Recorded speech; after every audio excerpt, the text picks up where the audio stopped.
Hello my lovable dear children. कैसे हो आप सब लोग? Exams are coming and here I am with the question paper for you. Class fourth का आज हम सैम्पल पेपर इंग्लिश का आपके साथ डिस्कस करेंगे। तो बिना कोई टाइम वेस्ट किए चलते हैं।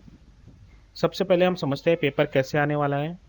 आपका सैम्पल पेपर, आपकी क्लास में जो पेपर होगा वो टोटल 40 मार्क्स का होगा, जिसमें से 10 मार्क्स ओरल के होंगे।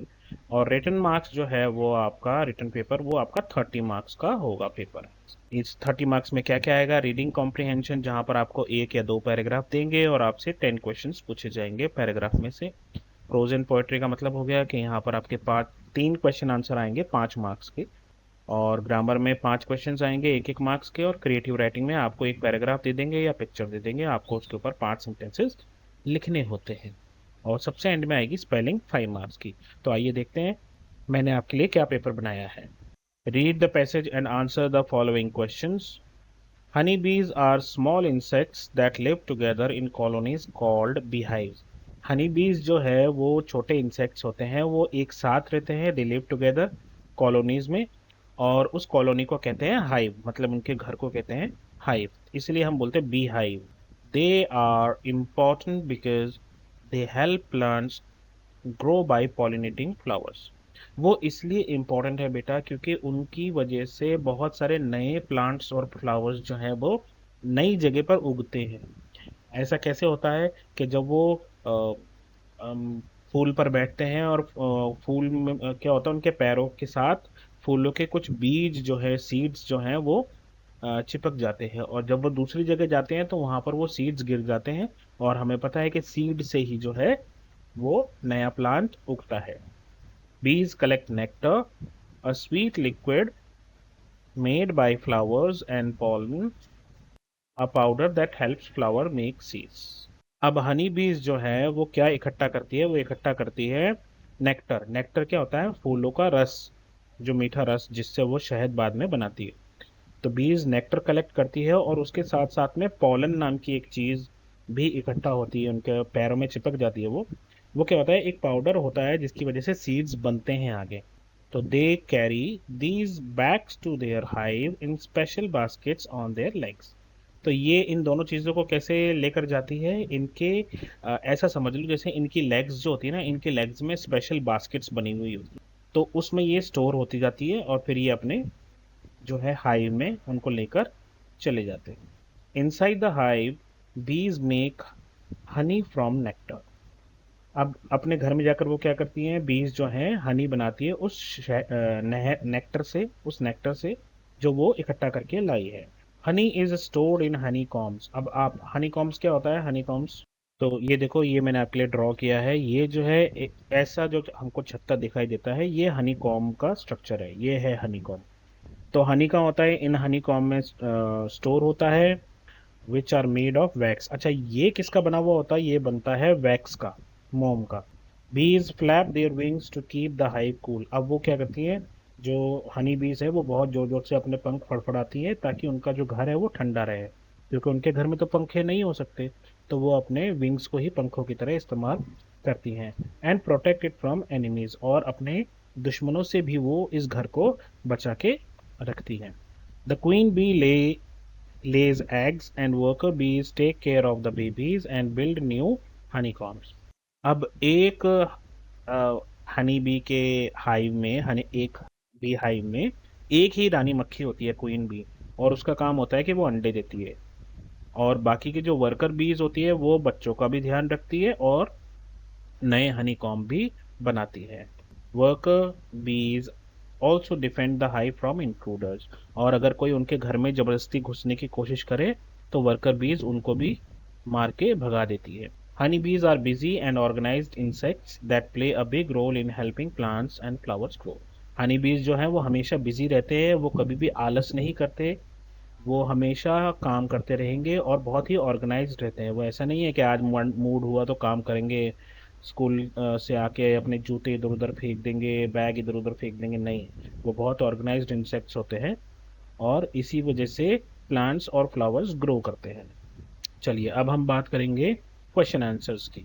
चलिए बढ़ते हैं अब क्वेश्चंस की तरफ। फर्स्ट क्वेश्चन है, व्हाट डू हनी बीज कलेक्ट फ्रॉम फ्लावर्स? वो हनी बीज जो हैं वो फ्लावर से क्या कलेक्ट करती हैं? तो वो कलेक्ट करती है nectar.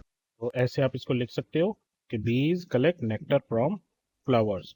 Second question is, where do honey bee store honey? Honey bee store कहाँ करती है हनी को? तो हमने देखा था कि वो हनी कॉम के अंदर स्टोर करती है। Honey bees store honey in honey comb. Third question is, what are honey combs made of? Honey combs किसके बने हुए थे? तो हमने देखा था वो वैक्स के बने हुए थे। Honey combs are made of wax. Fourth question, who lays eggs in honey comb honey bee colony? अंडे कौन देता है? तो हमने देखा था कि वो क्वीन बी थी जो अंडे देती है। Queen bee lays eggs in colony. Fifth है, what do worker bees use to carry nectar and pollen back to hive? तो वो किस में लेकर जाती है नेक्टर? हमने देखा था कि उसके पास कुछ स्पेशल बास्केट थी। कहाँ थी वो? लेग्स पे।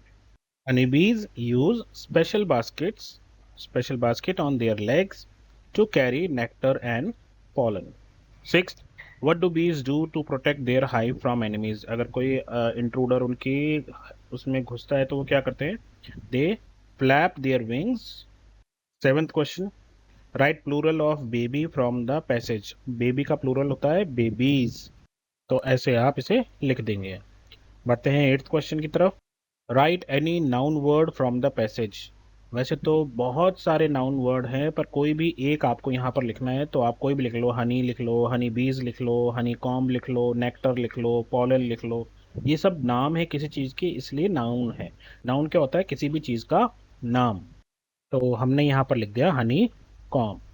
नाइन्थ क्वेश्चन है, which other insect live and work like honey बीज? हनी बीज की तरह और कौन से इंसेक्ट हैं जो एक साथ रहते हैं और काम करते हैं? तो बहुत सारे हैं, जैसे एंट्स हो गई, चींटियाँ, वो एक साथ काम करती हैं। वास्प हो गया, और इसके अलावा दीमक जो होती है जिसको टर्माइट बोलते हैं, वो भी हनी बीज की तरह इकट्ठा रहते हैं और काम करते हैं। तो आप कोई भी इनमें से लिख सकते हैं। Ants, wasp and termites live and work like honey bees. Tenth question है, give a suitable title to the paragraph. बहुत इजी है ये क्वेश्चन। आपको कोई भी एक टाइटल देना है इस पैराग्राफ को, तो टाइटल देते वक्त याद रखा करो बच्चों, उस चैप्टर में जिस चीज़ का जिक्र, जिस चीज़ के बारे में इंफॉर्मेशन बार बार दी गई हो, वही आपका टाइटल बन सकता है। तो यहाँ पर किसके बारे में बात हो रही है? हनी बीज की, तो आपका टाइटल हो सकता है हनी बीज। बढ़ते हैं क्वेश्चन आंसर्स की तरफ। प्रोज एंड पोएट्री 5 मार्क के 3 क्वेश्चन हैं यहाँ पर। एक क्वेश्चन, फर्स्ट क्वेश्चन 1 मार्क का, बाकी दोनों क्वेश्चन 2 2 मार्क्स के। फर्स्ट क्वेश्चन है, what do you think the bird say to each other in the morning? ये फर्स्ट पॉइंट से लिया गया क्वेश्चन है। आपको क्या लगता है जो चिड़िया है वो सुबह उठकर क्या करती है, एक दूसरे से क्या कहती है? तो हमें लगता है कि जो चिड़िया है वो गाना गा रही है सुबह और एक दूसरे को गुड मॉर्निंग विश कर रही है। तो इसको हम अब आंसर में लिखते हैं। तो इसको हम लिखेंगे, the birds sing and say good morning to each other. Question number 2, what time did Neha's clock ring every morning? हर सुबह नेहा की क्लॉक कितने बजे बजती थी? तो वो सुबह 6 बजे हर सुबह बजती थी। तो इसको ऐसे हम लिख देंगे, Neha's clock rang at 6 o'clock every morning. Third question है, why is nose important for you? नाक आपके लिए क्यों ज़रूरी है? नोज, क्योंकि हम इससे सांस लेते हैं, इसलिए ये हमारे लिए बहुत ज़रूरी है। Nose is important for us because it helps us to breathe. Question answer में इतना ही है। चलिए बढ़ते हैं ग्रामर की तरफ। ग्रामर में देखिए 5 क्वेश्चंस हैं। ग्रामर में बेटा आपके टीचर्स आपको कुछ भी दे सकते हैं, noun, pronoun, adverb, adjective, singular, plural. तो मैंने आपके लिए यहाँ पे क्या चुना है, मैंने कुछ चीज़ें चुनी है, जैसे कि आप देख रहे हो यहाँ पे। फर्स्ट क्वेश्चन है, connect the following sentences using and और बट। यानी यहाँ पे 2 सेंटेंस हैं, सिमरन लाइक्स मैंगो और she does not like orange. तो अब आपको या तो यहाँ पर एंड यूज करना है इनके बीच में, या बट यूज करना है और फिर इस सेंटेंस को दोबारा लिखना है। तो Simran likes mango and she does not like orange, या Simran likes mango but she does not like orange. तो यहाँ पर आएगा बट। तो आप इस पूरे सेंटेंस को वापस लिखोगे, बस यहाँ पर बीच में ये फुल स्टॉप हटा के यहाँ पर आप लिखोगे but. Simran likes mango but she does not like orange. Second question, fill in with correct degree of adjective. अब डिग्री क्या होती है बच्चों? जैसे हमने देखा था ना, बिग, बिगर, बिगेस्ट, ऐसा आपके क्लास टीचर ने, सब्जेक्ट टीचर ने पढ़ाया होगा आपको। तो बिग, बिगर, बिगेस्ट हो गया। इस तरह से जो एडजेक्टिव्स हम लिखते हैं, कंपैरेटिव डिग्री और सुपरलेटिव डिग्री, वही डिग्री यहाँ पर पूछी है। तो हमें बताना है सॉफ्ट का, तो वो होगा सॉफ्टर, सॉफ्टेस्ट। और ब्यूटीफुल का होगा, अच्छा कुछ लोग सोचते हैं कि ब्यूटीफुल का होगा ब्यूटीफुलर और ब्यूटीफुलेस्ट, बट वो रॉन्ग है। ब्यूटीफुल का होगा more beautiful and most beautiful. ऐसे आप ये लिख सकते हैं। थर्ड क्वेश्चन क्या है? Fill in the blank with was या वर। अब वॉज और वर क्या होता है पहले ये समझ लीजिए बच्चे। जैसे इज और आर होता है ये प्रेजेंट के लिए होता है, इसी तरह वॉज और वर जो है वो पास्ट के लिए होता है। इज और आर में आपको फर्क आई एम श्योर पता होगा। इज जो है वो सिंगल चीज के लिए यूज होता है, कोई अगर एक है, जैसे एक लड़का तो इज, लेकिन अगर बहुत सारे लड़के तो आर। इसी तरह से अगर कोई चीज ज्यादा होती है तो उसके लिए वर लगता है, और कोई चीज सिर्फ एक होती है तो उसके लिए वॉज लगता है। जैसे वो लड़का था तो ही वॉज अ बॉय, वो बहुत सारे लड़के थे, दे वर बॉयज। तो यहाँ पर भी देखिए, हम देखेंगे कि जो नाउन है वो सिंगुलर है या प्लूरल है। अगर नाउन एक है तो वॉज लगेगा, अगर नाउन बहुत सारे हैं तो वर लगेगा। जैसे फर्स्ट क्वेश्चन में फिल इन द ब्लैंक्स में अगर हम देखें, यहाँ पर है his books, his books dash neat and clean. अब या तो यहाँ वॉज आएगा या वर आएगा। यहाँ पर नाउन क्या है? बुक्स। अब बुक्स एक है या बहुत सारी? क्योंकि बुक्स बहुत सारी है तो यहाँ पर आएगा वर। और Sachin dash India's cricketer, Sachin India का क्रिकेटर था, तो यहाँ पर आएगा, क्योंकि सचिन एक ही है तो यहाँ पर आएगा वॉज। तो आप यहाँ लिखेंगे Sachin was India's cricketer. Fourth question की तरफ बढ़ते हैं। Rewrite the sentence by changing the underline words to its opposite. Underline word कौन सा है? ये रहा वाइज। इसका अपोजिट लिखना है और फिर इस पूरे सेंटेंस को वापस लिखना है। तो जैसे सेंटेंस है the old goose is wise, अब वाइज का अपोजिट होता है फुलिश। तो हम इस सेंटेंस को दोबारा लिखेंगे, the old goose is foolish. तो हमने लिख दिया the old goose is foolish. Fifth देखिए क्या है? Write plural of the given word wish. Wish का प्लूरल ढूंढना है। जैसे बॉय का बॉयज होता है, बॉक्स का बॉक्सेस होता है, इसी तरह विश का विशेज होगा। हमको यहाँ पर विशेज की स्पेलिंग ये होती है। जब हम आगे बढ़ते हैं तो हम देखते हैं क्रिएटिव राइटिंग आ जाती है, ये 5 मार्क्स की है। यहाँ पर आपको क्या है? Describe the following picture, right 5 sentences. अब इस पिक्चर को देखते हुए आपको 5 सेंटेंसेस लिखने हैं। तो आप बड़े आसानी से लिख सकते हो कि इसके अंदर कितने लोग हैं, या 5 लोग हैं जो एंजॉय कर रहे हैं, खा रहे हैं, बहुत सारी ग्रीनरी है, पेड़ है, घर है, थोड़े से क्लाउड्स दिख रहे हैं, ये सारे खुश दिखाई दे रहे हैं, है ना? ये सब पिकनिक पर गए होंगे। तो इस तरीके से कोई भी 5 सेंटेंस आप यहाँ पर लिख देंगे, वो मैं अभी आपको लिख के भी बताऊंगा। और मैं इसके साथ एक क्वेश्चन दिया है, अगर आप ये पिक्चर डिस्क्रिप्शन ना करना चाहे तो और में एक क्वेश्चन है, हो सकता है आपके टीचर ये ना भी दें, और लेकिन अधिकतर क्वेश्चन पेपर्स में और दिया जाता है। Right 5 sentences about my best friend. तो अगर आपको ऊपर वाला क्वेश्चन नहीं आता तो आप नीचे लिख सकते हैं अपने बेस्ट फ्रेंड के बारे में 5 सेंटेंसेज। मैं ये दोनों लिख के फिर आपसे डिस्कस करता हूँ। तो फर्स्ट वाले का आप लिख सकते हैं, there are 5 people in the picture, ये हमने डिस्कस किया था। They all are looking happy, वो सभी खुश दिखाई दे रहे हैं। दे आर एंजॉइंग अ मील, वो खाना खा रहे हैं, एंजॉय कर रहे हैं। There is lot of greenery in the picture, picture में बहुत ज़्यादा हरियाली दिखाई दे रही है। और लास्ट में हमने लिखा है I can see some houses too, और मुझे कुछ घर भी पीछे की तरफ दिखाई दे रहे हैं। माई बेस्ट फ्रेंड के लिए मैंने लिखा है Rohan is my best friend. आप अपने दोस्त का नाम बताइए। Rohan is in my class, वो मेरी क्लास में ही पढ़ता है। He lives in my colony, वो मेरे आस पड़ोस में ही रहता है। He is good in studies as well as games, वो पढ़ाई के साथ साथ खेल में भी अच्छा है, और मैं उसके साथ रोज खेलता हूँ। I play with him daily. इस तरह से आपका माई बेस्ट फ्रेंड कंप्लीट होता है। और अब हम आ गए हैं आखिरी क्वेश्चन की तरफ, स्पेलिंग्स में। यहाँ पर 5 क्वेश्चन है आपको। पहला है रीअरेंज द जम्बल्ड लेटर्स। यहाँ एक वर्ड बनेगा जम्बल्ड लेटर से। तो देखो ये क्या है? MARLA, मारला। तो आप हमेशा याद रखना, जंबल वर्ड जो हैं आपके चैप्टर से ही आते हैं नॉर्मली। तो ऐसा क्या है जो मारला जैसा कुछ आपके चैप्टर में था? बिल्कुल सही, अलार्म। तो यहाँ पर आप अलार्म की स्पेलिंग लिखेंगे। और ये देखिए ये क्या है? Do win, do win, do window, window. तो यहाँ पर बनेगा विंडो। आप इनकी दोनों की स्पेलिंग यहाँ पर लिखो इस तरह। सेकंड क्वेश्चन है make two new meaningful words from the following word. अब आपको एक वर्ड दे रखा है ब्लैक बोर्ड, इसके लेटर्स यूज करके आपको नया वर्ड बनाने हैं दो। वैसे तो कुछ बच्चे क्या करते हैं, ब्लैक बोर्ड को अलग अलग कर देते हैं, एक लिख देते हैं ब्लैक, एक लिख देते हैं बोर्ड। वो भी करेक्ट है, गलत नहीं है, उसमें भी आपको मार्क्स मिल जाएंगे। बट कोशिश किया कीजिए कि आप कोई नए वर्ड्स इसमें से ढूंढ सकें, इससे आपकी वोकेबलरी भी बढ़ती है। तो मैं दो वर्ड्स पहले ढूंढता हूँ। मैंने ढूंढे हैं यहाँ पे रोड और बैक। रोड